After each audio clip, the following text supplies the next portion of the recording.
Hi, Paul Thompson here from Spitfire Audio.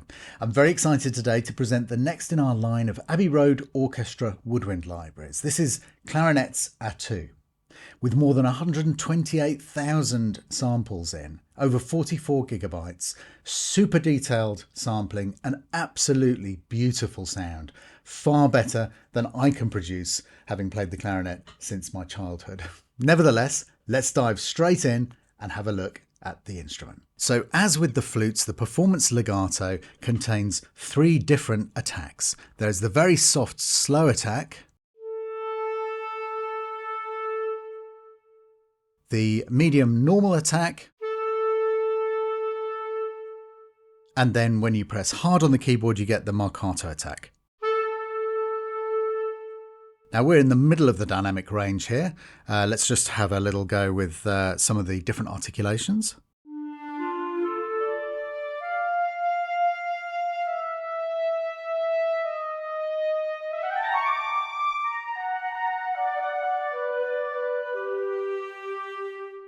And of course we can bring in our dynamic control, so we can start really super soft.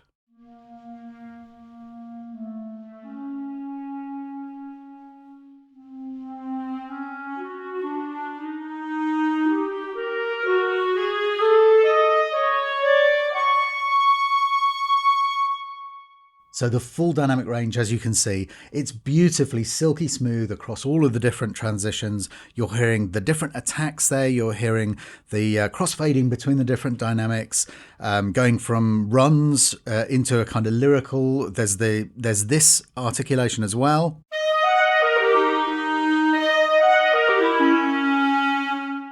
Which we call our legato allegro. This gives you that, it's a different sample, it's a different recording, but it gives you that very real sounding, arpeggiated sound for any of those kind of interesting leaps. All of these different things are happening under the hood. So let me just play for a moment again, and I'll give you the full kind of experience.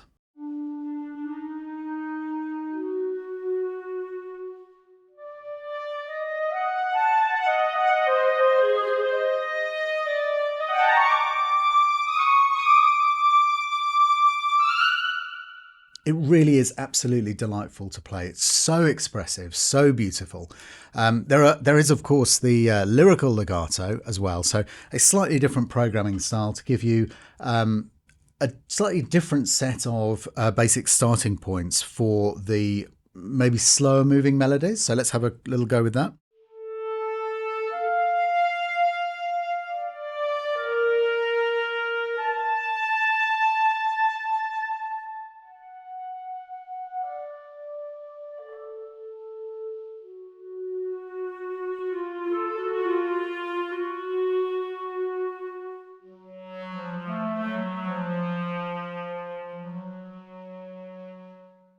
Just glorious. Let's look at the long. This is the extended long. So this is our longs that we can play polyphonically, but also it has the different attacks. So I'm going to play you a few chords.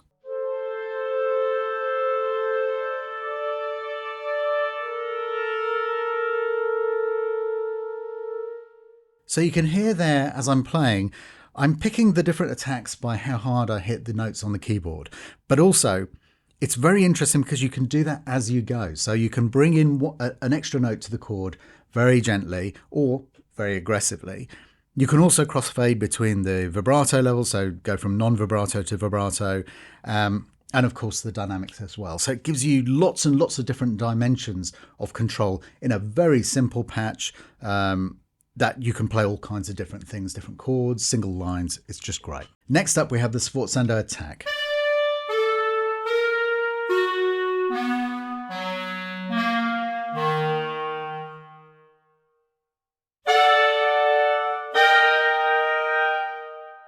Just a fabulously punchy sound. Again, all of these different things you can mix up together to make a really beautiful and very, very musical performance. Now, of course, we have our usual variety of different short notes. Let's start with the staccato. Now, there are two different types of staccato. Have a listen to this.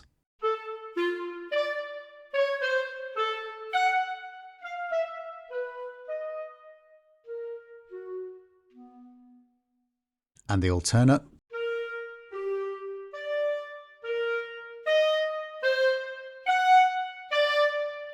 Now you can hear it's a slightly more stately, it's not really a tenuto, it's still a staccato, but it's a slightly more stately staccato. And having that variety, very, very easy to set up use either key switching or trigger in any of these different ways between these different articulations as well. So you can really match this to the way that you prefer working, whether it's by CC range, velocity range, using different MIDI channels, speed, of course, as well. All of that variety for control in there. But let's look at the staccatissimo, which is the very shortest staccato short articulation.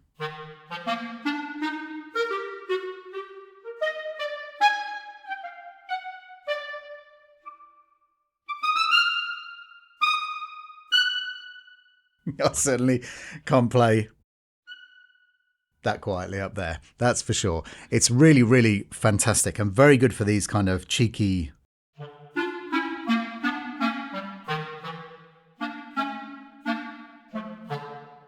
We've of course got our Marcato.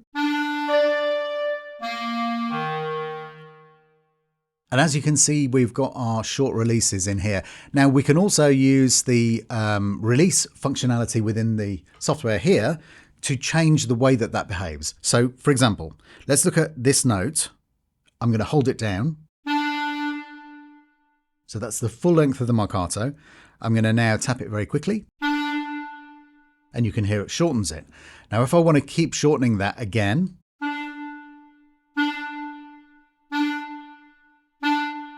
I can make it really tight, or if I extend it,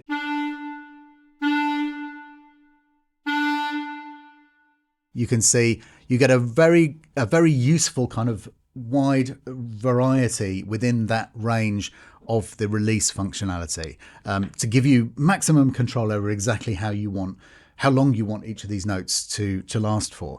Now, of course, it goes without saying that if you hold the note down, it carries on playing. So I can do this.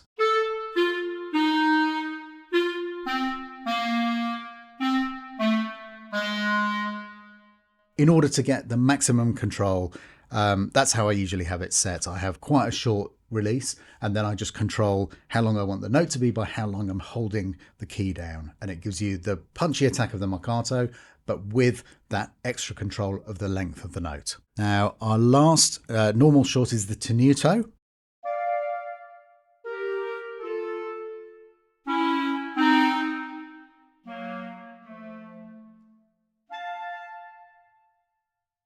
So again, super wide dynamic range, a really beautiful tenuto. You can hear the difference there between the earlier alternate staccato, which was a similar length, and this tenuto.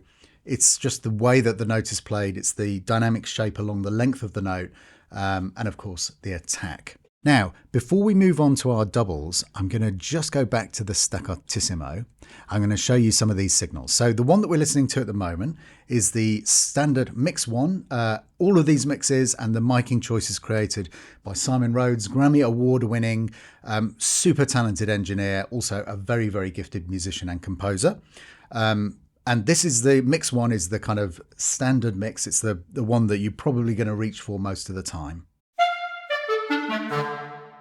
Now, here is mix two. This is based around the second decatrie that Simon put up. It's got a slightly tighter and more directional sound. In fact, if you roll over these different names for the different signal chains, you can see a detailed explanation of exactly what components are in there. So tree two, the mids, which are halfway between the instruments and the tree, and then outriggers two, again, a different directionality of mic used in those second set of outriggers, and then a few of the spots blended in as well. That sounds like this. We have the section overheads, a set of large diaphragm condensers that give you a nice kind of present sound, which is a little bit more immediate than everything you've heard so far. Very, very useful for if you want to position these clarinets anywhere else in the hall. You've still got a nice stereo field that you can, of course, collapse to suit, but you've got a very vibrant, bright, punchy sound that you can work with. These are the closest spot mics to the instruments. You can hear a little bit more of the room in the background there. Now our pop main signal is a stereo cardioid valve mic positioned right next to the instruments and positioned very, very centrally in the signal chain you can hear. If we briefly go back to our performance legato,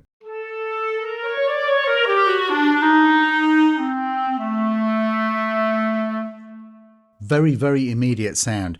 And of course, you can very clearly hear those two players working together. If you want to use a bit more of the room in with your pop signal, you can add the pop room in, which is a set of omnis placed either side of the section, just to give more of the space. But again, it's positioned in a way that you're hearing everything related to the center of the signal.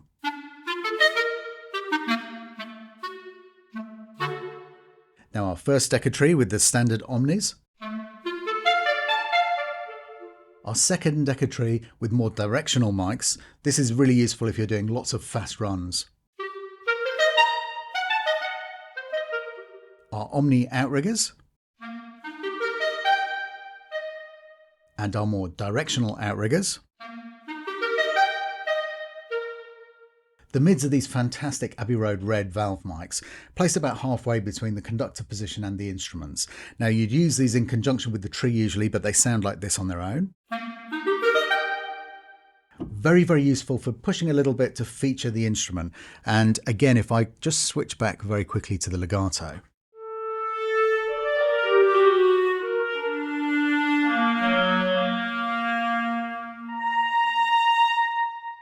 The ambient mics are omnis again. They're the most distant mics from the instruments. Give you a really beautiful kind of feel to the room. Now, combining these again is the trick to getting your own perfect sound that's exactly right for the part that you're writing. You're probably going to use mostly the same kind of mix across the entire orchestra, hence the inclusions of mix 1 and 2. But also, if you decide that you're going to feature a certain instrument, you might want to break out into the mics at that point. I'll probably use maybe 2 or 3 of these signals at any one time. I wouldn't have all of the signals going, or 5 or 6 of them going at once. The point of this is to choose the individual signal to give you as much of the character of that signal in combination maybe with 1 or 2 others as possible, and thereby get the perfect blend of sound. Now our first vintage signal, these 1940s RM1B mics, placed where the conductor would stand, vintage kind of scoring stage sound.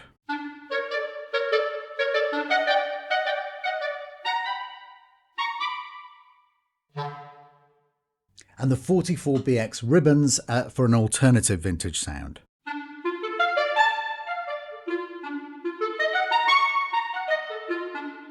It really kind of rounds off the top end of the sound in a beautiful way. Again, it's worth, I know we're spending a little bit of time on the mics, but it's worth just having a look at the performance legato again in this signal.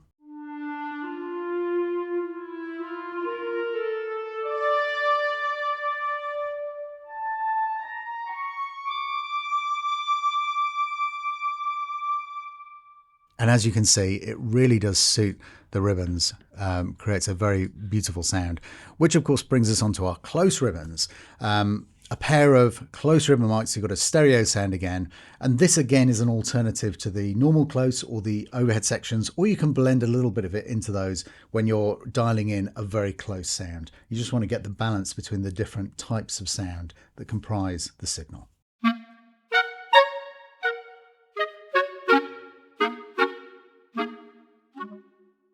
Now here, of course, because we've got the ribbon mics, you're getting a super tight signal because it requires a bit more power, a bit more dynamic volume of sound to get the ribbon moving in the same way. But it does have a little bit of what's coming from the other side. So you are getting a shadow of reflection from the room. But like I say, you really do get the tightness and the presence and vibrancy, I guess you'd call it, of the instrument very close up. And of course, it wouldn't be complete without our spill mics, which is basically all the other orchestra mics summed together to give you that kind of background sound.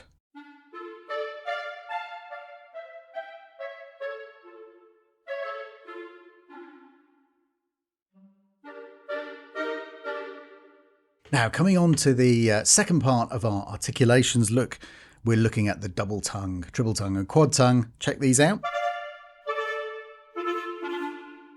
Again, dynamic. But also, if you move the mod wheel at the bottom gives you the tight end. A little bit higher gives you a slightly longer end. And at the top gives you the longest end.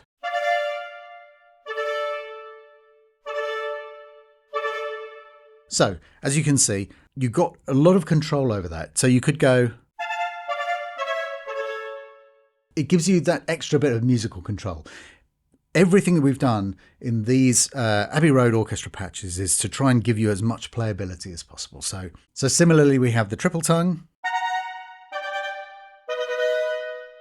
the quad tongue,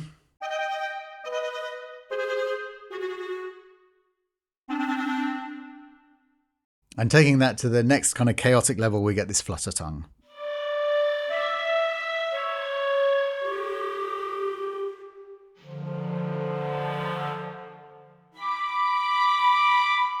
Really great kind of raspy, gritty sound.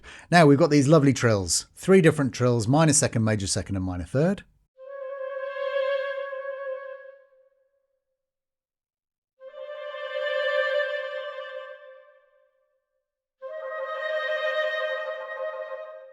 And in the final page, we've got the longs without the different attacks.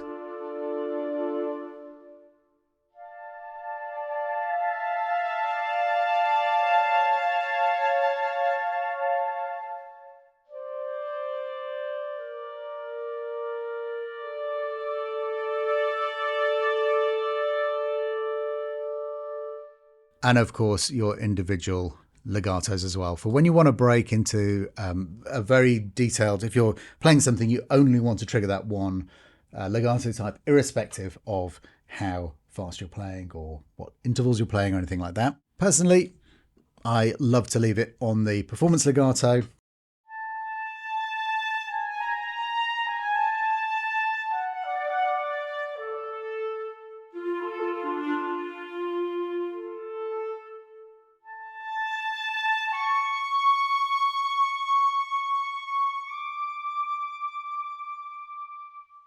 The glorious sound of these incredible players in the beautiful space of Abbey Road Studio One. Thank you very much for watching. Look forward to seeing you on the next one. Bye-bye.